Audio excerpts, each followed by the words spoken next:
बिस्मिल्लाहिर्रहमानिर्रहीम। अस्सलाम वालेकुम नादरीन, आप यूट्यूब चैनल देख रहे हैं। मैं इमरान खान हूँ। नादरीन, सबसे पहले तो जो इंसिडेंट हुआ लाहौर में दो ख़वातीन के साथ ज़्यादती वाला, उस इंसिडेंट से बात का आगाज़ करते हैं। मेरे पास और भी कुछ ख़बरें हैं, वो ख़बरें भी मैं आप तक पहुँचाता हूँ।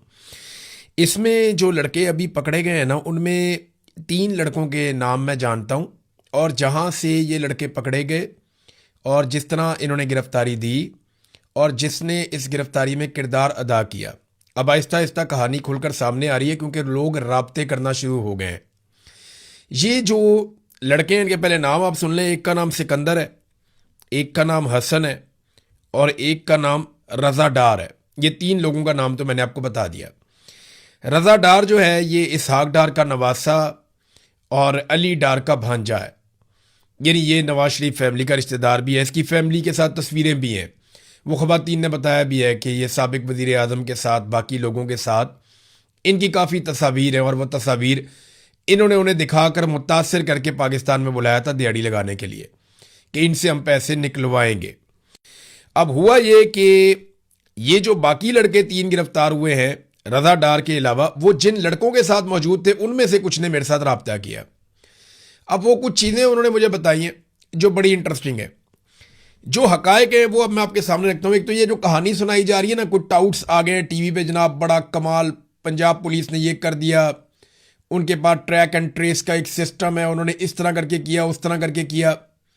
ये ऐसा नहीं है। ये मामला ये है कि वो जब लड़कियों का रब्ता करवाया गया उनके माँ बाप से, एक तो उनके साथ जो जुल्म सितम हुआ वो तो सारा रिकॉर्ड का अब हिस्सा है, और ताकतवर लोगों के कहने के ऊपर जो दफ़ा 164 का बयान है उसको सील कर दिया गया है।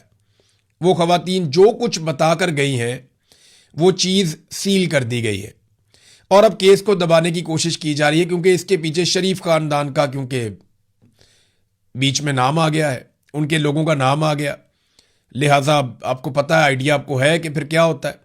देखिए ना, इसहाक डार का दफ्तर तो इस्तेमाल हुआ वीज़ों के लिए, और वहीं से ये कहानी शुरू होती है। जब वो लड़कियों ने अपने वालिदैन से रब्ता किया तो वो जो डच लड़की थी उसने अपनी ज़ुबान में कोई कोड बताया वालिदैन को, और उन्होंने फिर रब्ता किया एम्बेसी के साथ। मामलात बड़े गर्म हो गए, फौरी तौर पे सिस्टम मुतहर्रिक हो गया, और फिर अली डार ने मुबैना तौर पे रब्ता किया उन लड़कों से। अब ये बात उन लड़कों की है जो लड़के गिरफ्तार हुए, और उन लड़कों ने ये बात अपने दोस्तों को बताई, अपने करीबी लोगों को बताई, और वहीं से उठकर वो फिर बाद में गिरफ्तारी देने के लिए भी गए। और उस वक्त भी अली डार उनसे राब्ते में था, जो इसहाक डार का बेटा है और जो इस वक्त पंजाब के अंदर एक मिनिस्टर भी है। तो अली डार ने राब्ता किया इन लड़कों को कि मुझे एग्जैक्ट लोकेशन अभी भेजो उस जगह की, और तुम फौरी तौर पे वहां से निकलो। तो उन लड़कों को अली डार साहब ने मुबैना तौर पे वहां से निकाला, और वहां पे जो लोकेशन है वो भी मंगवाकर पुलिस को दी। फिर पुलिस जब वहां पे पहुंची तो वहां सिर्फ लड़कियां थी, उनको बाजियाब करवा लिया गया। बस सादी बात यह है, लड़कियां इस तरीके से बाजियाब हुई हैं। वो लड़के वहां पे नहीं थे, पुलिस ने कहा जी हमें बंदे चाहिए। फिर उनमें से एक लड़के को अली डार का फोन आता है, और अली डार उस लड़के को कहते हैं कि यार कोई बंदा फिर तैयार करो अपनी जगह पे जो ये इल्ज़ाम अपने सर के ऊपर ले ले, तो तुम्हारी बचत है।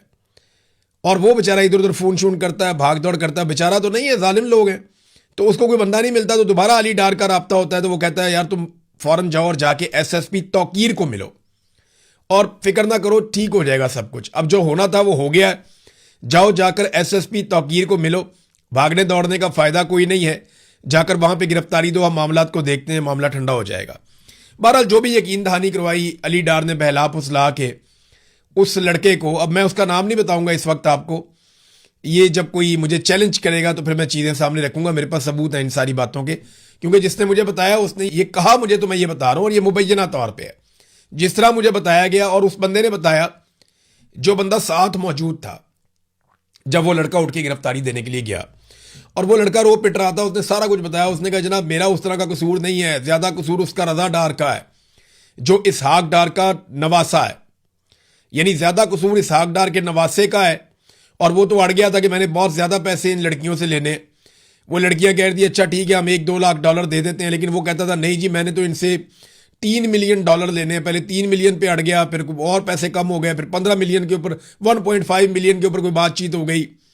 तो वो कहानी एक अलग है, वो लेन देन का तो मामला नहीं है। मामला तो असल ये है कि इंसानियत की तजलील की गई है, बड़ा जुल्म हुआ है, जबर हुआ है और ज्यादती हुई है 2 खवातीन के साथ, जो पाकिस्तान की शहरी भी नहीं है, और पाकिस्तान का इमेज खराब हुआ है इस केस की वजह से। तो अली डार साहब का ये रोल अभी तक, यहां तक तो पता चला, बॉस के बारे में अभी तक नहीं कोई बता रहा। यानी बॉस के बारे में एक कहानी मार्केट में फ्लोट की जाएगी आने वाले वक्त में कि ये बॉस कोई तीसरा चौथा आदमी है।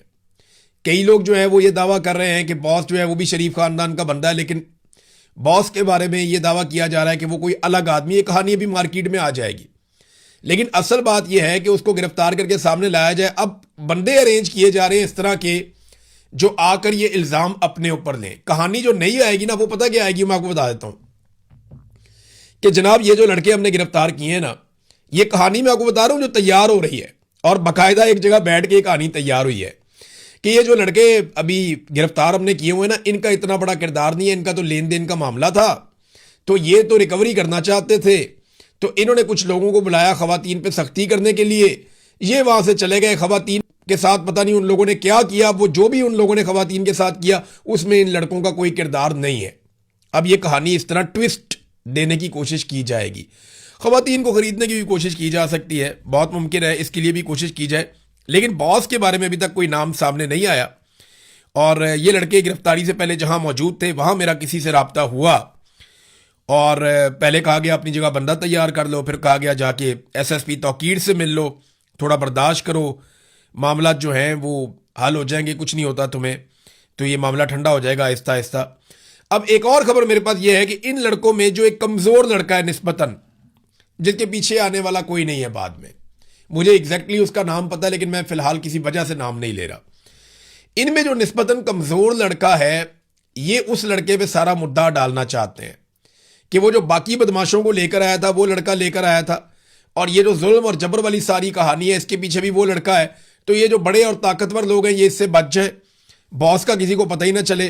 तो अब ये कहानी इस तरफ को जा रही है, देखते हैं आने वाले वक्त में इसके अंदर और क्या निकलता है। ये वो तफसीलात हैं जो अब मेरे पास थी, मैंने आपके साथ शेयर कर दी है। बहुत सारी चीजें और भी हैं, लेकिन ये केस खराब हो जाएगा। पुलिस जो कर रही है ना, वो जो जो करती चली जाएगी वो बाहर निकलता जाएगा, क्योंकि बहुत सारे लोग अब हमारे साथ राब्ते में हैं और वो बता रहे हैं कि यहाँ पे क्या ज्यादती और क्या जुल्म हो रही है। वो भी उन्होंने बताया कि जिस किस्म की वीडियोज है, वो 2 लड़कियों के जो बयानात हैं, वो जो उनका दफा 164 का बयान है, ये सारी चीजें अगर मंजरे आम पे आ जाए तो भूंचाल आ जाएगा। नाजरीन, ईरान के अंदर एक बड़ी डेवलपमेंट आपको पता है हो रही है। शहीद आयतुल्लाह अली खामनाई की शहादत के बाद अब उनकी तदफीन का मरहला आ गया है।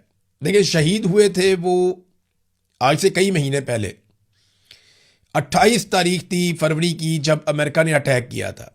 आयतुल्लाह अली खामनाई शहीद हो गए थे, और अब जुलाई का महीना शुरू हो चुका है, यानी मार्च, अप्रैल, मई, जून, 4 महीने गुजर गए और 5वें महीने में उनकी तदफीन हो रही है।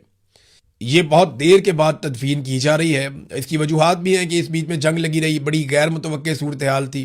उन्हें इस बात का डर था कि हम जब तदफीन का मरहला आएगा तो कोई अटैक ही ना हो जाए, कोई और मामलात ना हो जाएं। बहरहाल पहले मुज़ाकरात वगैरह हुए और उसके बाद जब चीज़ें कुछ नॉर्मलाइज हुई तो अब तदफीन की जा रही है। 100 के करीब ममालिक से लोग वहाँ पर गए हैं ईरान में।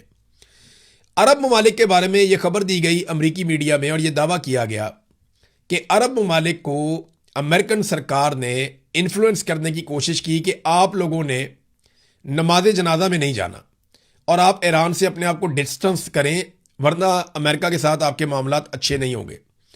अब इस किस्म की खबरें रिपोर्ट हुई, लेकिन इसके बावजूद सऊदी अरब से भी वफद गया और ममालिक से भी गया। अफगानिस्तान से 2 वफद आए। एक वफद तो अफगान तालिबान का जो है उनकी सरकार का, और दूसरा जो अफगानिस्तान के अंदर नहीं रहते, अहमद मसूद वगैरह, ये इनको भी बुलाया गया ईरान ने, और उनको टाइटल दिया कि ये मुज़ाहमत करने वाले लोग हैं, तो उनको भी बुला लिया। तालिबान ने इसके ऊपर बुरा बनाया, लेकिन फिर भी दोनों को एक जैसा प्रोटोकॉल दिया गया ईरान के अंदर। पाकिस्तान की जानिब से शहबाज शरीफ, इसहाक डार और वज़ीर आला सिंध वो भी गए हैं, मोहसिन नकवी भी गए हैं, बिलावल जरदारी भी है, फील्ड मार्शल आसिम मुनीर भी है। ये सारे लोग गए हैं पाकिस्तान की तरफ से, और बहुत बड़ा वफद है पाकिस्तान का जो इस नमाज जनाजा में शिरकत के लिए गया, फ्यूनरल में शिरकत के लिए। लेकिन मैं ये तस्वीर आपको एक दिखाता हूं, इसको जरा देखें आप और अंदाजा करें कि क्या ये प्रोटोकॉल है, क्या ये दुरुस्त प्रोटोकॉल है कि फील्ड मार्शल सेंटर में सरकारी मुलाजिम जिसने रिटायर हो जाना है 22वें ग्रेड का ऑफिसर, और वजीर आजम उनके एक पहलू में और नायब वजीर आजम उनके दूसरे पहलू में, यानी वस्त में फील्ड मार्शल और एक साइड पे वजीर आजम और दूसरी साइड पे नायब वजीर आजम, और बिलावल जरदारी पीछे हाथ बांध के सर झुका के अच्छे बच्चों की तरह चल रहा है। यह मनाजिर देखकर मुझे बड़ी खुशी हुई। देखें, जुल्फिकार अली भुट्टो ने जो सियासत शुरू की थी ना अयूब खान के साथ मिलकर, जो protocol field marshal Ayub Khan को जो हैसियत जुल्फिकार अली भुट्टो ने दी वो डैडी करार देते थे, अब वही हैसियत बिलावल आज फील्ड मार्शल आसिम मुनीर साहब को दे रहे हैं। तो भुट्टो साहब ने वो जो दाग धोया वो अपने खून के साथ धोया, उनकी बेटी को अपना खून देना पड़ा तब जाके ये दाग धुले। लेकिन जरदारियों ने जब पीपल्स पार्टी पे कब्जा किया तो चाहे वो आसिफ जरदारी हो चाहे वो बिलावल जरदारी हो, उन्होंने पीपल्स पार्टी को वहीं पहुंचा दिया जहां से जुल्फिकार अली भुट्टो ने अयूब खान को डैडी कहते हुए आगाज किया था। तो बड़ा अनफॉर्चुनेट है, अपने खून के साथ कुर्बानियां देकर जो धब्बे और दाग धोए थे, पीपल्स पार्टी ने बहुत कुर्बानियां दी थी, वो सारे दाग जो हैं वो फिर से लगा दिए जरदारियों ने आकर पीपल्स पार्टी के ऊपर। तो मेरा ये जाती तौर पे मानना है कि फील्ड मार्शल को पिछली किसी सफ में और साइड पे होना चाहिए था, प्राइम मिनिस्टर को सेंटर में रखना चाहिए था, चाहे वो जाली प्राइम मिनिस्टर है, चाहे फील्ड मार्शल ने लाके बिठाया हुआ है जाली फार्म 47 के ऊपर, लेकिन पीछे होना चाहिए था फील्ड मार्शल को। ये प्रोटोकॉल के खिलाफ है, ये नामुनासिब है। देखिए, जब तक हम ये अलाइनमेंट अपनी ठीक नहीं ना करेंगे कि किसने कहां खड़े होना है और किसको क्या हैसियत मिलनी चाहिए, जब तक हम अपनी अलाइनमेंट ठीक नहीं करेंगे तब तक हमारा मुल्क ठीक नहीं होगा, बदकिस्मती से। और ये हकीकत है, हम इससे भाग भी नहीं सकते। मुल्क दायरों में घूमता रहेगा जब तक कि हम ये अलाइनमेंट ठीक नहीं करेंगे।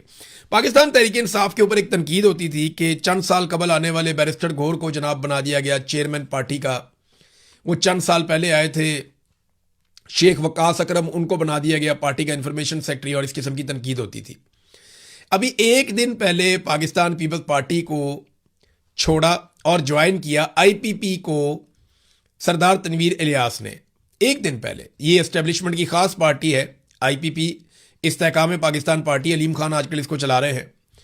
तो एक दिन पहले इस्तेहकाम पाकिस्तान पार्टी को ज्वाइन करते हैं और अगले दिन वो इस्तेहकाम पाकिस्तान पार्टी के सदर बन जाते हैं पूरे आज़ाद कश्मीर के। है ना इंटरेस्टिंग? तो पाकिस्तान तहरीक इंसाफ पे जिन बातों पर लेकर तनकीद की जाती है मीडिया में, बाकियों के लिए वो क्राइटेरिया उतना सख्त है ही नहीं। ये बड़ा अनफॉर्चुनेट है। हुकूमत ने अवाम को रिलीफ देना था, पेट्रोलियम मसनूआत की कीमतों में बड़े दावे और वादे किए जा रहे थे, बड़ी बातें की जा रही थी, लेकिन एक मरतबा फिर अवाम को पेट्रोलियम मसनूआत की कीमतों में कोई रिलीफ नहीं दिया गया। आलमी सतह पर कीमतें कम होने के बावजूद पाकिस्तान की जो मिलिट्री एस्टेब्लिशमेंट की बनाई हुई सरकार है, फील्ड मार्शल आसिम मुनीर और शहबाज शरीफ साहब, क्योंकि सरकार तो इन दोनों लोगों की है, इन्होंने किया यह है कि जो पेट्रोलियम लेवी है उसमें मजीद ₹6.25 का इजाफा कर दिया है। ये ज़ीशान यूसुफ साहब की टाइमलाइन से मैं बता रहा हूं कि अवाम को पेट्रोलियम मसनूआत की कीमतों में रिलीफ देने की बजाय पेट्रोलियम लेवी में मजीद ₹6.25 का इजाफा कर दिया गया। ये नाज़रीन हालात हैं, जबकि पेट्रोलियम मसनूआत की कीमतों में जो कमी है वो इंतहाई मामूली है, यानी ₹2 से भी कम कीमत कम की है इन्होंने पेट्रोलियम मसनूआत की। बढ़ाते हैं तो 150-150 रुपए बढ़ा देते हैं एक एक रात में, जब कम करते हैं तो ₹2 से भी कम। अंदाजा करें आप कैसा इन्होंने कौम को चूना लगाया, लेवी के नाम पे कौम को चूना लगा रहे हैं और लगाते चले जा रहे हैं, बाद ही नहीं आ रहे। नादरीन, हमारे शहीद अरशद शरीफ, उनका केस आपको पता है कीनिया में चल रहा था बड़े लंबे अरसे से, और कीनिया में यह साबित हुआ कि यह कोई हादसा नहीं था, ये जो कत्ल है ये जानबूझकर किया गया था। शहीद अरशद शरीफ की फैमिली कोशिश कर रही है कि किसी तरह उन्हें इंसाफ मिले। कीनिया में जो लोग कातिल हैं, जिनके हाथों से बंदूकें चली हैं, वहां तो इंसाफ मिले। जो इस कत्ल के पीछे है, जिनके पाकिस्तान में नाम लिए गए, चले वहां इंसाफ मिलने में ताखीर हो सकती है तो कीनिया में तो काम शुरू हो। लेकिन कीनिया की सुप्रीम कोर्ट ने पाकिस्तानी सहाफ़ी अरशद शरीफ की हलाकत के जिम्मेदार पुलिस एहलकारों के खिलाफ फौजदारी कार्रवाई का हुक्म देने की दरखास्त मुस्तरद कर दी। अदालत ने अपने फैसले में वादे किया है कि अदालतें डायरेक्टर ऑफ पब्लिक प्रोसिक्यूशंस को यह हदायत नहीं दे सकती कि वो कब या आया किसके खिलाफ फौजदारी मुकदमा कायम करें, उनका टेक्निकल मामला है। तो उन्होंने कहा जी हम ये हुक्म जारी नहीं कर सकते। लेकिन क्योंकि पिछली अदालत ये कह चुकी है कि, और ये फैसला आ चुका है कि शहीद अरशद शरीफ का जो कत्ल है वो कत्ल है और वो जानबूझकर मारा गया है, वो पहचान ना आने का कोई मामला नहीं है। या कोई मिस्टेक नहीं है, कोई गलती से वो काम नहीं हुआ, वो जानबूझकर किया गया था। तो मकामी मीडिया में जो खबरें शाये हुई उनमें अरशद शरीफ की अहलिया जवेरिया सदीक की, क्योंकि वो ज़्यादातर इस मामले को देख रही थी, तो उन्होंने सुप्रीम कोर्ट से रुजू किया था पिछले फैसले के कुछ हिस्सों पर, लेकिन सुप्रीम कोर्ट से उन्हें वहाँ पे इंसाफ नहीं मिला। असल में तो इसका इंसाफ पाकिस्तान में होना है। इसके ताने बाने पाकिस्तान में आकर मिलते हैं कि किन लोगों की वजह से अरशद शरीफ को पाकिस्तान छोड़ना पड़ा, किन लोगों ने उन्हें यूएई से निकलवाया, फिर किन लोगों ने उन्हें धमकाया, उन्हें परेशान किया, उन्हें जान से मारने की धमकियां दी, किन से डरकर वो कीनिया के अंदर रहने पर मजबूर थे, और फिर कीनिया में किसने उनका ये कत्ल करवाया। और पाकिस्तान में बाद में प्रोपेगेंडा भी किया गया कि जनाब ये तो गलती से कत्ल हो गया। ये बड़ा अनफॉर्चुनेट है कि अभी तक इंसाफ नहीं हुआ, लेकिन एक दिन इस केस में इंसाफ जरूर होगा, ये आप याद रखिएगा। नादरीन, जो ईमान मजारी और हादी अली चट्ठा का केस है उसमें भी एक डेवलपमेंट हुई है। ये पिछले कई महीनों से यानी जनवरी से इनको पकड़ा हुआ है और इनको छोड़ ही नहीं रहे। ईमान मजारी और हादी अली चट्ठा का कसूर जो है वो एक ट्वीट का है और 17 साल तक की इनको सजा सुना दी गई है। अब ईमान मजारी और हादी अली चट्ठा की सजा मुअत्तली दरखास्तें सुप्रीम कोर्ट ने आखिरकार 6 जुलाई को समाअत के लिए मुकर्रर कर ली हैं। सुप्रीम कोर्ट ने 12 मई को इस्लामाबाद हाई कोर्ट को हदायत दी थी। ये 12 मई, अब आप याद रखें, मई का महीना पूरा गुजर गया, जून का महीना पूरा गुजर गया और अब जुलाई आ गया। लगभग 7 हफ्ते हो गए हैं। सुप्रीम कोर्ट ने यह हदायत दी थी कि जनाब 2 हफ्तों के अंदर सजा मुअत्तली की दरखास्तों के ऊपर फैसला किया जाए हाई कोर्ट को, लेकिन हाई कोर्ट ने 2 हफ्तों में फैसला नहीं किया। 7 हफ्ते गुजर गए हैं और अब दोबारा से ये केस सुप्रीम कोर्ट में लगने जा रहा है। जजेज वो पहले वाले नहीं है, थोड़ी बेंच में तब्दीली है। 3 रुकनी बेंच पीर वाले दिन सुनेगा। तो मैं उम्मीद करता हूं कि पाकिस्तान की ये बेटी ईमान मजारी और हादी अली चट्ठा ये दोनों रिहाई पा के बाहर आ जाएंगे। इन्होंने कमज़ोरों के लिए बहुत आवाज़ उठाई है, तो सारे पाकिस्तान को इनके लिए ज़रूर आवाज़ उठाते रहना चाहिए। अब तक के लिए इतने, अपना ख्याल रखिएगा, अपने इस चैनल का भी। अल्लाह हाफ़िज़।